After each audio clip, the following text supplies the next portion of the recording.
नमस्कार साथियों, स्वागत आप सभी का आपके अपने YouTube चैनल में। जो हमने पीछे जो टॉपिक किया था उसी को आगे कंटिन्यू कर रहे हैं। सेकंड जो हमारा टॉपिक था हरियाणा के प्राचीन साधन, उसी का अगला पार्ट है पुरातात्विक सामग्री। संभवतः सर अलेक्जेंडर कनिंघम थे प्रथम व्यक्ति जिन्होंने वर्ष 1862 में हरियाणा क्षेत्र का अन्वेषण किया था। वास्तव में हरियाणा पुरातात्विक विभाग की पहली कुदाल डिब्बी स्नूपर के नेतृत्व में वर्ष 1921-22 में थानेसर के निकट राजा करण के किले नामक टीले पर पड़ी। उसके बाद 1933-34 में एच.एल. श्रीवास्तव द्वारा सरस्वती नदी के दक्षिणी किनारे पर अवस्थित थेपोलर की खुदाई की गई। थेपोलर से बहुत सारे आदि सिक्के प्राप्त हुए हैं, जिसमें कुषाण नरेश, वासुदेव और योद्धाओं के सिक्के भी हैं। प्रोफेसर बीबी लाल द्वारा कुरुक्षेत्र के कई ठिकानों, जिसमें प्रमुख हैं अमीन, पेवा, थानेसर आदि स्थानों का सर्वेक्षण किया गया, जहां से अति महत्वपूर्ण जो पुरातात्विक सामग्री है वो एकत्रित की गई है। पंजाब विश्वविद्यालय के तत्वाधान में वर्ष 1964 में शुद्ध, वर्ष 1968 में मिताथल, 1970 में शीशवाल की खुदाइयाँ की गई। कुरुक्षेत्र विश्वविद्यालय के तत्वाधान में वर्ष 1968-70, 1976-78 में दौलतपुर, 1970-71, 75-76 में राजा करण का किला, 1973-74, 72-73 और 75-76 में मिर्ज़ापुर, और वर्ष 1978 में बालू जिंद नामक स्थान की खुदाइयाँ की गई, जहाँ अनेक प्रकार के प्राचीन इतिहास से संबंधित साक्ष्य मिले हैं। महर्षि दयानंद विश्वविद्यालय द्वारा हाट, जिंद तथा खोगराकोट, रोहतक में खुदाइयाँ की गई थी। ये पूरा का पूरा हमें जो सर्वेक्षण विभाग की जो अनेक खुदाइयाँ हैं उनके बारे में हम वर्णन कर रहे हैं, तो इसमें ज़्यादा समझने वाली कुछ नहीं है बात। जो इम्पोर्टेंट पॉइंट है वो उनके ऊपर ज़्यादा फोकस रखना है। इसके बाद हरियाणा पुरातात्विक सर्वेक्षण विभाग द्वारा 1974-75 में बनावली व अगरवा एवं कुनाल की खुदाइयाँ की गई। भारतीय सर्वेक्षण विभाग द्वारा हरियाणा में 1975-76 में भगवानपुर व 1975-76 में ही काशीतल की खुदाइयाँ काफ़ी महत्वपूर्ण हैं, जो अनेक साक्ष्यों के लिए एक अलग महत्व रखती है। पुरातात्विक अन्वेषण व खुदाइयों से प्राप्त होने वाली पुरातात्विक महत्व की सामग्री को अध्ययन की सुविधा से हमने 5 प्रकार के भागों में बांटा है। पहला अभिलेख है, सिक्के हैं, स्मारक है और मुद्रांक है, मूर्तियां हैं। ये ऐसी चीज़ें हैं जो हमें पुरातात्विक खुदाइयों के अन्वेषण के दौरान अलग अलग स्थानों से प्राप्त हुई है। इन जो चीज़ें हैं इनका अध्ययन करने से पहले हम जो कुछ महत्व के स्थल है, पुरातात्विक महत्व के स्थल, उनका वर्णन करते हैं। पहला है सिरसा। जो सिरसा डिस्ट्रिक्ट है, सिरसा तहसील है, उसमें बनी, रानियाँ, नकोरा ये गांव हैं। सारे याद रखने पॉसिबल भी नहीं है और ना ही याद करने की ज़रूरत है, क्योंकि मेनली जो पूछे जाते हैं वो ही आप देख लो।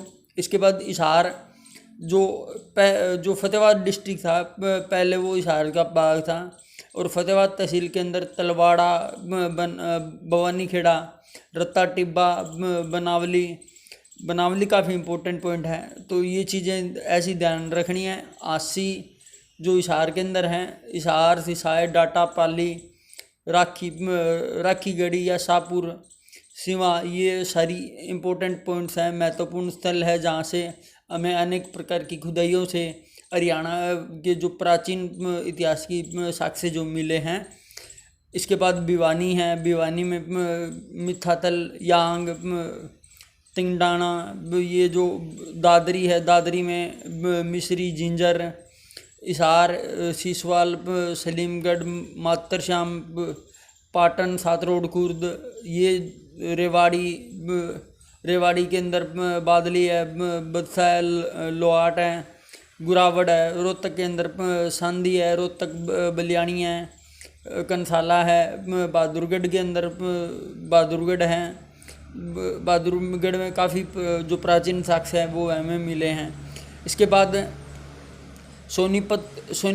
अकबरपुर, बथौरा, गोहाना में समेण, फरमाना, ये जो दो इम्पोर्टेंट है। गुरुग्राम में मोनखेड़ी, ये दो इम्पोर्टेंट, खेड़ी माजरा भी इम्पोर्टेंट है। इसके बाद फिरोजपुर जेठका जो गुड़गांव का पार्ट है।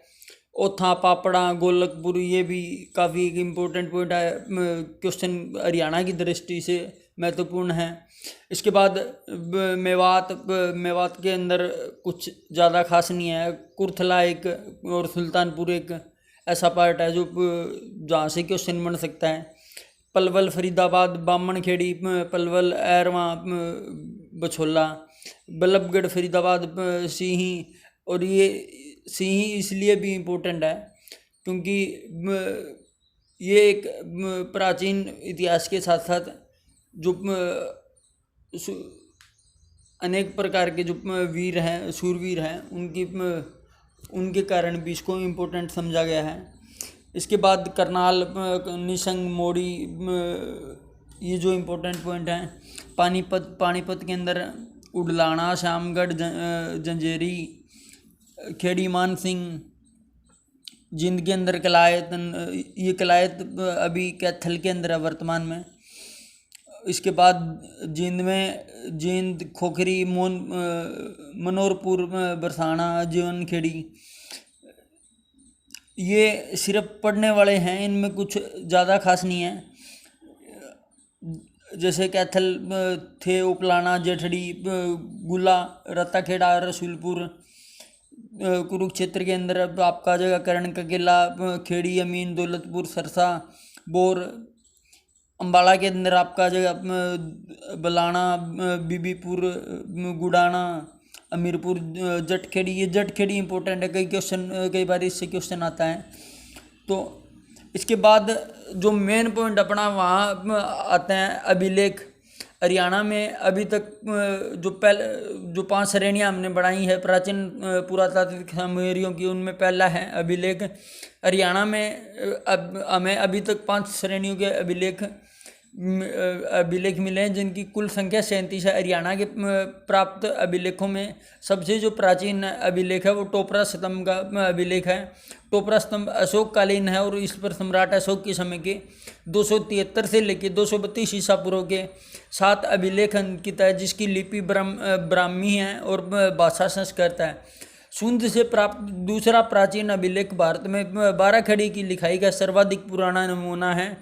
यह भारतीय राष्ट्रीय संग्रहालय में रखा हुआ और इसे 2री शताब्दी का ईसा पूर्व माना जाता है। करनाल से प्राप्त अभिलेख खरोष्टी में लिखा हुआ है। यह अभिलेख तालाब के निर्माण से संबंधित है। तो शाम भिवानी से 3री व 4थी शताब्दी के संधि काल के 2 अभिलेख प्राप्त हुए, जो विष्णु भक्त आचार्य शोभा त्राता द्वारा निर्मित तालाब आदि से संबंधित है। हिसार के गुजरी महल में एक स्तंभ पर 8 अभिलेख लिखे हैं, जो कि इन्हीं 8 जगहों से आने वाले भागवतों के यहाँ आने की सूचना देते हैं। कपाल मोचन से प्राप्त अभिलेख शिलालेख अपूर्ण है, यानी कंप्लीट नहीं है। वो कंप्लीट एक जो उसकी जो क्वालिटी है, उसकी जो विशेषता है वो कंप्लीट नहीं है।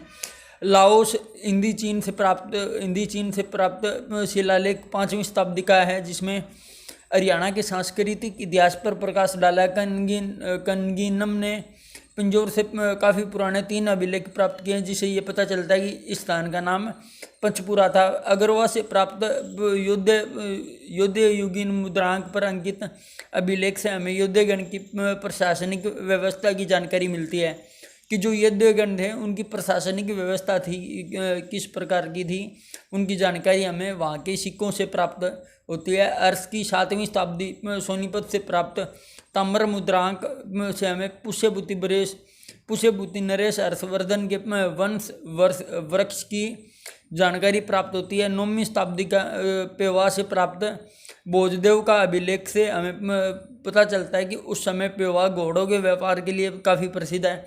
ये इंपॉर्टेंट क्वेश्चन है, बहुत बार हरियाणा जीके में पूछा जाता है।